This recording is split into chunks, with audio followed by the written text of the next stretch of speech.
नमस्कार, भाग्य में आपका स्वागत है। ये प्रोग्राम उन सभी लोगों का स्वागत करता है जिन्हें लगता है कि उनकी समस्याओं के समाधान ज्योतिष के माध्यम से निकल सकते हैं।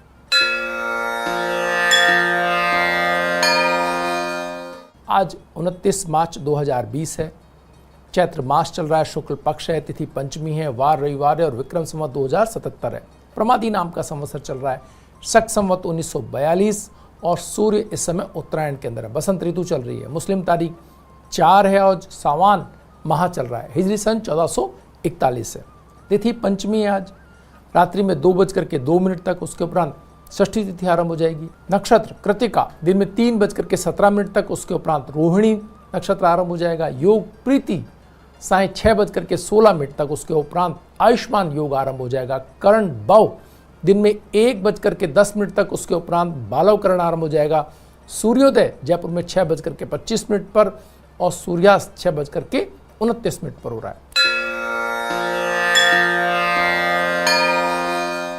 ग्रहों का गोचर में देखें तो सूर्य मीन राशि में, मंगल और शनि मकर राशि में, बुध कुंभ राशि में, बृहस्पति मकर राशि में प्रवेश कर रहे हैं रात्रि में 4:01 पर, और शुक्र और चंद्रमा वृष राशि के अंदर है, राहु मिथुन राशि में है और केतु धनु राशि के अंदर। ग्रह योग की बात करें या व्रत त्योहार की बात करें तो आज लक्ष्मी पंचमी है और श्री पंचमी का दिन आज है। कल्पादि गुरु हर गोविंद सिंह पुण्य दिवस प्राचीन मत से आज है। शेष चौघड़ियों की बात करें तो चरका चौघड़िया 7:56 से 9:28 तक है। लाभ अमृत का चौघड़िया 9:28 से 12:32 तक है और शुभ का चौघड़िया 2:03 से 3:35 तक है। राहु काल बेला दिन में 4:30 से 6 बजे तक है। जो लोग राहु काल में शुभ कार्यों को प्रारंभ नहीं करते हैं या टालते हैं और टाला जाना संभव ना हो तो मिष्टान का सेवन करके आज कार्य प्रारंभ कर सकते हैं। इससे राहु काल के दुष्प्रभाव में कमी आएगी। आज के दिन के मूड की बात करें, आज कैसा है आज का दिन का मूड, तो यहां सूर्य मीन राशि के अंदर है। आज मीन राशि का सूर्य भक्ति भावना और आध्यात्म को लेकर के बहुत ही अच्छे फल देने वाला कहा जाता है। जो भी बड़ी साधनाएं हुई हैं, जिन भी साधनाओं के बड़े फल मिले हैं या ऐसी चीज़ें जिनके अंदर आप देखते हैं कि आध्यात्म या योग साधना के बड़े फल जिन लोगों ने प्राप्त किए हैं, वो नवरात्रों का विशेष उसके लिए महत्व माना गया है। और उससे भी विशेष पंचमी का, पंचमी लक्ष्मी की साधना करने के लिए बहुत बेहतर दिन माना जाता है। आप अगर लक्ष्मी जी के लिए कोई भी एक मंत्र लेते हैं, महालक्ष्मी की प्रार्थना करते हैं, दीपक जला के बैठते हैं, उस मंत्र का श्री सूक्त का पाठ करते हैं अगर, तो आप देखें 108 पाठ, 51 पाठ, 21 पाठ अगर श्री सूक्त के आप करते हैं, और अगर आपको उच्चारण सही नहीं आता तो आज टेक्नोलॉजी का ज़माना है, आप चाहें तो नेट से भी उसको अपने यहाँ पर उच्चारित करके उसके साथ साथ उसको स्मरण कर सकते हैं। ये भी एक तरीका हो सकता है। तो ये सारे तरीक़ों से आप लक्ष्मी श्री सूक्त का अगर पाठ करते हैं तो आपको इसके अच्छे फल भविष्य में मिलते हुए दिखाई देंगे। आपको लगेगा कि आपके सोचने का तरीका बदल रहा है, आपके कार्य करने का तरीका बदल रहा है, आपका प्रबंधन अच्छा हो रहा है, और इन सब तरीकों से आप भविष्य में अच्छी योजना बनाते हुए, अच्छे कार्यों के आपको विचार आते हुए, और जब आप कार्य पर वापस लौटें तो उनको अपने कार्य में इम्प्लीमेंट करते हुए दिखाई दे और अच्छे तरीके से अपने कार्य को करते हुए देखे जाएं। तो ये सब आपको आज पंचमी जी का जो लक्ष्मी का दिन है, इससे आपको ये प्राप्त हो सकता है। दूसरी बात, बृहस्पति और केतु का जो यहाँ पर बहुत लंबे समय से एक साथ चल रहा था, आज रात को वो बदल जाने वाला, और कल का दिन जब आप उदित होगा तो वो बृहस्पति मंगल और शनि के साथ का होगा। आज ये अंतिम दिन है जब बृहस्पति धनु राशि के अंदर है। आज पूरा दिन यानी कि रात को तो बदल जाएंगे। तो आज के दिन में क्या इसका फायदा उठाया जा सकता है? आज बृहस्पति जब अपनी राशि में है और सूर्य भी उनकी राशि में है, तो आप अपने कार्यों को, अपने गुरुजनों को, अपने जिनसे भी आपने कुछ सीखा है उन्हें, या जिनसे भी आप सीखना चाहते हैं नया कुछ, उनको धन्यवाद देते हुए, उनका आभार व्यक्त करते हुए, ईश्वर को अपने अच्छे जीवन और इसका आभार व्यक्त करते हुए आज का दिन आप बिता सकते हैं। तो इससे होगा क्या कि आपको जब भी आप किसी जहाँ से कोई चीज़ आपने ली है उसका अगर आभार जताते हैं, तो आपको जब कभी भी आप दोबारा उनसे काम पड़ेगा, आप निश्चय माने कि आपको बड़ी सरलता से दूसरी चीज़ें भी वहाँ से प्राप्त हो सकती हैं। तो ये एक बहुत ही महत्वपूर्ण बात है मित्रों। हम कृतज्ञता प्रस्तुत करने में अपनी हमेशा चूक जाते हैं, हम धन्यवाद देने में हमेशा चूक जाते हैं। हम जहाँ से भी हमने, जैसे ईश्वर ने हमें सारी प्रकृति दी, सारा एक बहुत ही एक ऐसा संसार दिया जिसमें हम हर चीज़ हमारी मनोकामना पूरी होती, लेकिन हम उन्हें 2 मिनट धन्यवाद देने का निकालने में हमें बहुत व्यस्तताओं के बीच हम नहीं निकाल पाते। तो ये एक ईश्वर को धन्यवाद देने का है कि उन्होंने अपने सारी चीज़ें, इतनी अच्छी जीवन आपको दिया और इतना सारा जो भी आपके आसपास इतने अच्छे संबंध दिए, इतने अच्छा आपको शरीर दिया, प्रकृति में हर चीज़ जो उपलब्ध है सब ईश्वर की दी, उसके लिए आप धन्यवाद कर सकते हैं। और अपने आगामी कार्यों के लिए जो आप योजना बना रहे हैं उसके लिए आप समर्थन मांग सकते हैं। तो ये 2 काम आज के दिन के अंदर बहुत ही आनंद के साथ में, बहुत ही एक ईश्वर के प्रति धन्यवाद देने के दिन के रूप में आज इसको चुन सकते हैं। आज के बाद जब बृहस्पति शनि की राशि में चले जाएंगे तो फिर एक ऐसा दौर जिसका प्रारंभिक रुझान आप देख चुके हैं, जब सूर्य मीन राशि के अंदर आए थे वहाँ से ये दिखाई देने लगा था कि ये स्थिति जो है बहुत कठिन की तरफ बढ़ रही थी। जब सूर्य कुंभ राशि के अंदर थे तो हमने देखा कि किस तरह से मकर और कुंभ में जब सूर्य थे तो एक ऐसी स्थिति का निर्माण हुआ जिसके अंदर हम आज हैं, एक सारी व्यवस्थाएं दाएं बाएं हो गई हैं। लेकिन जब बृहस्पति शनि के साथ होंगे, अब ये 2 तरह की बात हो सकती है यहाँ पर। एक जो शनि के और मंगल के प्रभाव को थोड़ा सा रोकने वाली हो, और दूसरा ये कि बृहस्पति भी उनके साथ शामिल हो जाए और उस स्थिति के अंदर जो भी उनके जो कार्य हैं उनके अंदर एक जो लोग नियमों को नहीं मान रहे हैं, क्योंकि शनि जो है वो न्याय के देवता है, जो भी कानून की पालना जिन्होंने पिछले दिनों नहीं की है या जिस भी प्रकार की कोई अगर नियम बनाए गए थे उनको तोड़ा है, तो बृहस्पति यहाँ पर शनि के साथ मिलकर के उनको परेशानी आ सकती है। वो आर्थिक हो सकती है, आपके स्वास्थ्य संबंधी हो सकती है, जो भी आप नियम बने हैं उनकी परिकल्पना, अपनी ड्यूटी और अपने कर्तव्यों के निर्वहन में अगर कोई आपसे लापरवाही हुई है तो उसके लिए भी आज क्षमा मांगने का अच्छा दिन है।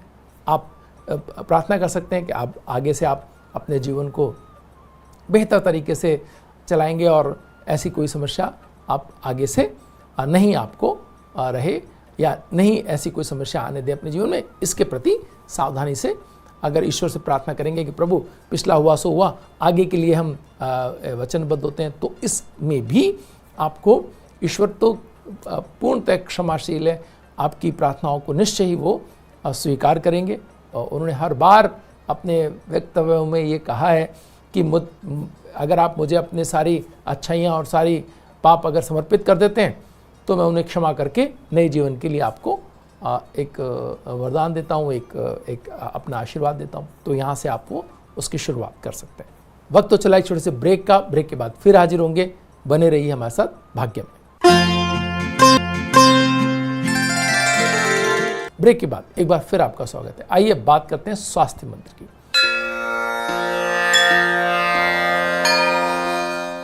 आज की औषधि है गिलोय। आयुर्वेद में अनेक रोगों के उपचार के लिए गिलोय को श्रेष्ठ औषधि माना गया है। स्वस्थ व्यक्ति के स्वास्थ्य की रक्षा के लिए भी इस औषधि को महत्वपूर्ण स्थान दिया गया है। यहाँ तक कि आयुर्वेद में इसे रसायन के तौर पर जाना जाता है, क्योंकि इसमें शरीर के सभी कार्यों में सुधार लाने की अद्भुत क्षमता होती है। आपको जानकर आश्चर्य होगा कि संस्कृत में गिलोय को अमृता कहा गया था। इसके पत्ते का आकार पान के पत्तों की तरह होता है। गिलोय के अधिकतर औषधीय गुण इसके तने में मौजूद होते हैं। आयुर्वेद में गिलोय को ज्वर यानी बुखार की सर्वोत्तम औषधि माना गया है। गिलोय का पहला और सबसे महत्वपूर्ण लाभ है सभी रोगों के विरुद्ध रोग प्रतिरोधी क्षमता को बढ़ाना। तो मित्रों, जहाँ भी रोग प्रतिरोधी क्षमता बढ़ाने की आवश्यकता हो वहाँ आप गिलोय का इस्तेमाल कर सकते हैं। जिन लोगों को भी लगता है कि उनकी रोग प्रतिरोधी क्षमता कमज़ोर है, आयुर्वेद का वरदान है गिलोय, आप इसका उपयोग करके अपनी रोग प्रतिरोधी क्षमता में थोड़ा आप क्षमता को बढ़ा सकते हैं। जहाँ भी गिलोय की लंबी बेल, अगर ये नीम के साथ गिलोय अगर है तो ये और भी उत्तम हो जाती है। गिलोय में एंटीऑक्सीडेंट गुण होते हैं जो कि बढ़ती उम्र के लक्षणों को रोकते हैं। तो जहाँ भी आप देखते हैं कि आपको अपने उम्र से कम की अगर आपको स्थिति पानी है या अपने शरीर को एक एजिंग को रोकना है तो आप गिलोय का अच्छा इस्तेमाल कर सकते हैं। गिलोय एक ऐसी औषधि है जिन भी झुर्रियाँ या अन्य प्रकार की त्वचा संबंधी चीज़ों में या विभिन्न प्रकार के आपके जो कार्य हैं शरीर के, जो एक उम्र के साथ धीरे धीरे आप उम्र का असर आपके शरीर में पड़ता है, वो एंटीऑक्सीडेंट गुण के कारण गिलोय आपको उन सभी समस्याओं से आपको निजात दिलाती है और साथ ही साथ आपकी बॉडी पर उम्र का असर कम होते हुए आप देख सकते हैं। तो ये बहुत महत्वपूर्ण बात है। गिलोय के अंदर ये एक ऐसा शानदार गुण है एंटीऑक्सीडेंट मौजूद होने के कारण कि आपके ऊपर उम्र का असर कम होते हुए दिखाई देगा। आपके शरीर के सारे जो अंग हैं वो अपनी उम्र से कम उम्र वाले लोगों की तरह काम में आते हुए आपको नजर आएंगे, उनकी क्षमता बढ़ी हुई आपको नजर आएगी। इन सब के अलावा गिलोय बैक्टीरिया संक्रमण व सभी बीमारियों से लड़ने में शरीर को मदद करता है। जब कभी भी युद्ध आपके शरीर और किसी बैक्टीरिया के बीच होता है तो उसमें आपके शरीर की जो रोग प्रतिरोधी क्षमता जो है वो आपको उस पर विजय दिलाती है। और गिलोय एक ऐसी आपके पास में औषधि है जो आपके रोग प्रतिरोधक क्षमता को बढ़ा करके उन रोगों से लड़ने में, आपकी बीमारी से लड़ने में आपकी मदद करती है। नियमित रूप से गिलोय का जूस का सेवन करने से शरीर में रोग प्रतिरोधक क्षमता में वृद्धि होती चली जाती है। ये रक्त में प्लेटलेट्स की संख्या को भी बढ़ाता है। प्लेटलेट्स और डेंगू बुखार के लक्षणों को भी दूर करता है। आपने देखा होगा डेंगू बुखार में जब सारी औषधियाँ बेकार सिद्ध हुई या कम काम कर रही थी, तब गिलोय एक ऐसी औषधि आयुर्वेद के सिद्धांतों से, आयुर्वेद की किताबों से, हमारे पुरातन जो है औषधीय विज्ञान से निकाल करके हमारे जो है डॉक्टर्स ने दी, हमारे आयुर्वेद चिकित्सकों ने दी, जिसके कारण हम डेंगू से लड़ सके और एक बहुत बड़े प्रभाव को कम करने में हम सफल हुए। तो यहाँ गिलोय के साथ तुलसी के पत्ते प्लेटलेट्स की गिनती को उन्होंने बढ़ाया हमारे शरीरों में और हम इस लड़ाई से को जीतने में कामयाब रहे। गिलोय के अर्क और शहद को एक साथ मिला करके पीना मलेरिया में भी उपयोगी होता है। यानी गिलोय का अर्क अगर आपके पास है और शहद के साथ आप उसको मिला करके लेते हैं तो मलेरिया जैसे रोग में भी इसका उपयोग बहुत बेहतर आप दिखाई देगा। आपको मलेरिया से आपके उसमें अच्छे प्रभाव दिखाई देंगे। बुखार के लिए 90% आयुर्वेदिक दवाओं में गिलोय का उपयोग एक अनिवार्य घटक के रूप में होता है। तो जब भी आप कोई आयुर्वेदिक दवा देखेंगे और अगर बुखार की दवा है तो उसमें आप देखेंगे कि गिलोय उसमें हो लगभग हर दवा में मौजूद मिलेगी आपको। गिलोय एक हाइपोग्लाइसेमिक एजेंट के रूप में कार्य करता है, इसलिए ये टाइप 2 मधुमेह के इलाज को भी बहुत आसान बनाता है। यानी अगर आपको डायबिटीज़ है तो भी आप गिलोय का सेवन करेंगे तो आपको उसमें फ़ायदा होगा। मधुमेह रोगियों को नियमित रूप से रक्त शर्करा के उच्च स्तर को कम करने के लिए गिलोय का जूस अगर आप पीते हैं तो उसमें आपको लाभ होगा। अगर आप डायबिटिक हैं, गिलोय का जूस अगर आप पीते हैं तो आप देखेंगे धीरे धीरे आपका शरीर जो है इस क्षमता को पालेगा कि आपके ग्लूकोज को ब्लड में न जाने दे। यह रक्तचाप और लिपिड के स्तर को भी कम कर सकता है। तो इसमें भी आपको अगर हाई ब्लड प्रेशर या लो ब्लड प्रेशर की शिकायत है और आप गिलोय का लगातार सेवन करते हैं तो उसमें भी आपको लाभ होने की अच्छी संभावना है। यह मस्तिष्क के सभी विषाक्त पदार्थों को भी साफ कर सकता है। मस्तिष्क के विषाक्त पदार्थों को साफ करने की क्षमता बहुत कम दवाओं में होती है।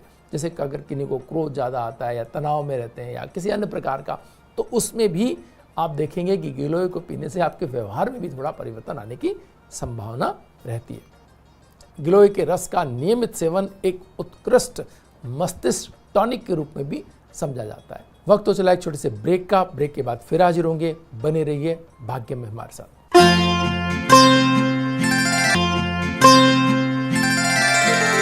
ब्रेक के बाद एक बार फिर आपका स्वागत है।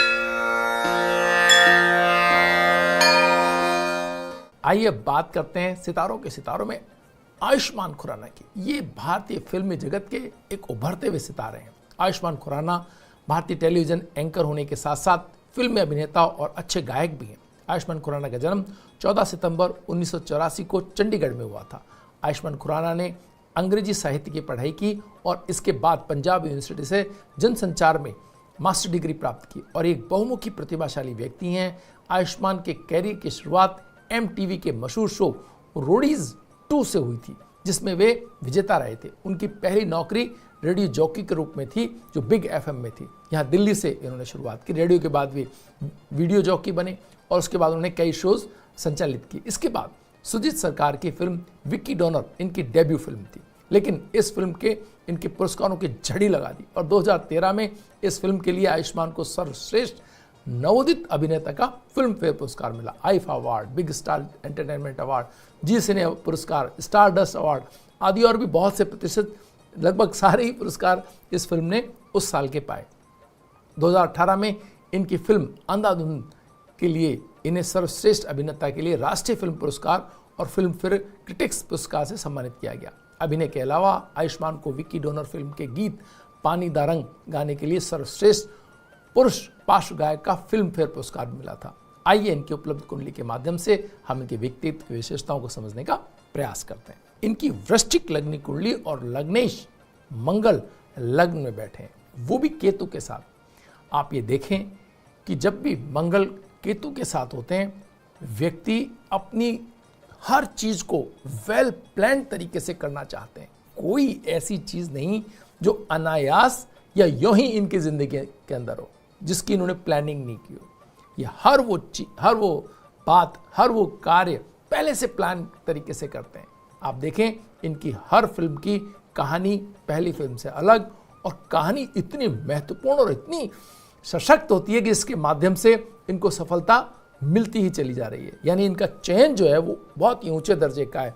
इन्हें जैसे कोई इस फिल्म को करने से पहले ही ये समझ में आता है कि इसका होने वाला क्या है, भविष्य क्या है इस कहानी का। ये बात केतु लग्न में हो उस व्यक्ति को पहले से समझ में आता है। वो एक तरह से एक एस्ट्रोलॉजर कह सकते हैं आप उन्हें, एक नेचुरल एस्ट्रोलॉजर, कि जो पहले से ही प्लान करके रखें कि इसमें होने वाला क्या है। तो मंगल और केतु अगर लग्न में है तो इसके मायने ये हैं कि व्यक्ति को अपनी सारी चीजें वेल प्लान तरीके से करना और उनके परिणामों के प्रति पहले से ही आश्वस्त हो जाने वाले व्यक्ति के तौर पर हम इनको देखते हैं, और ये इनकी जिंदगी में भी हम बहुत ही सहज तरीके से देखते हैं। सबसे महत्वपूर्ण बात दूसरी जो इस कुंडली के अंदर है वह है सूर्य और बुध का 10वें स्थान में होना। तो साहस की कोई कमी नहीं। आप देखें इन जितनी भी फिल्में की वो इतनी साहसिक फिल्में थी कि जिसमें दूसरे जो सितारा हैसियत लोग हैं वो करने से झिझक रहे थे कि भाई ये फिल्म करेंगे तो पता नहीं क्या हो जाएगा। उन्होंने वो सब जो साहसिक जो जिनमें भूमिकाएं थीं वो सब स्वीकार करें और एक के बाद एक सफलता का एक ऐसा इनके हाथ में एक खजाना सा कह सकते हैं कि लोग सोचते हैं कि आयुष्मान खुराना के पास ऐसा क्या है कि जो लगातार सफल फिल्में दे रहे हैं। इनके पास वो चयन करने की दक्षता जो केतु देता है और साहस जो सूर्य देता है 10वें स्थान के अंदर, दोनों उपलब्ध है। आप देखें कि गायन के क्षेत्र में बृहस्पति इनका 2 स्थान के अंदर है। यहाँ से कंठ यानी कि हमारी जो डायलॉग डिलीवरी, शब्दों का चयन और शब्दों को सही तरीके से रिप्रेजेंट करना, इन्होंने डिग्री भी आप देखें कि उसी क्षेत्र में ली है। यानी कि आप इन्होंने देखें पत्रकारिता के क्षेत्र में इन्होंने डिग्री ली। तो यानी शब्दों के माध्यम से समझना, पहले उसी क्षेत्र में कार्य करना एज ए रेडियो जॉकी, और उसके बाद फिल्मों के क्षेत्र में गायन भी एक बहुत ही सुपरहिट गाने और लगातार गानों से जुड़े रहने का इनका जो एक तरीका है वो इन्हें लगातार उपलब्धियां दिए जा रहा है इस क्षेत्र में भी। तो यहाँ एक पूरी आप देखें इस कुंडली का सूर्य का स्वराष्ट्रिस्थ होना, शुक्र का आय स्थान में नीच का होना और पंचम स्थान को अपनी उच्च दृष्टि से देखना एक ऐसी स्थिति प्रदान कर रहा है जो कला जगत में निरंतरता और लगातार सफलता, ये दो चीज़ें इनको अनायास मिलती जा रही हैं। राहु का सप्तम स्थान में बैठा होना एक ऐसी चीज़ है जहां ये प्रयोग धर्मी हो सकते हैं, यानी इनको अब हम देख रहे हैं कि अपनी स्क्रिप्ट को लेकर के हो, कहानियों को लेकर के हो, फिल्मों के जो चयन को लेकर के हो, हर चीज़ में जो साहस चाहिए वो साहस हमेशा इनके पास रहता है। और इन्होंने जो कॉम्बिनेशंस रचे हैं, आप देखो, जो अपने मित्रों के, अपने सहयोगियों के, अपने जो फिल्मकार हैं उनके बीच जो तारतम्य बनाने की जो इनकी विशेषता है वो इन्हें लगातार सफल बना रही है। शनि का उच्च राशि में 12वें होना, मित्रों जब भी शनि उच्च राशि के अंदर होते हैं, व्यक्ति के अंदर ऐसी एक अदम्य एक ऊर्जा होती है जो उसको न थकने देती है, न रुकने देती है, और कहीं भी किसी भी स्थिति के अंदर वो व्यक्ति लगातार श्रम करते हुए कुछ भी बाकी रखे बगैर अपनी सफलता के लिए लड़ता है। तो आयुष्मान खुराना भविष्य में भी आप देखेंगे कि इतनी ऊर्जा, इतने ही एक पूरी मनोयोग से अपने कार्यों की तरफ आगे बढ़ते हुए एक सफल सितारा और बड़ी चीज़ों की तरफ आगे बढ़ते हुए दिखाई दे रहे हैं। तो यहाँ उनके लिए बहुत सारी शुभकामनाएं। और इस कुंडली के माध्यम से जो ज्योतिष के जो शिक्षार्थी हैं, जो कला जगत में आना चाहते हैं, उन सभी के लिए ये जो सूर्य दसम स्थान में और शुक्र की दृष्टि पंचम पर, ये दो योग ऐसे हैं जो आपको लीक से हट करके चीज़ें करने, प्रयोग धर्मी होने और लीक से हट करके सफलताएं दिलाने में बड़ी भूमिका निभा सकते हैं। आज के लिए भाग्य में इतना ही। कल फिर हाजिर होंगे नई जानकारियों के साथ। तब तक के लिए नमस्कार।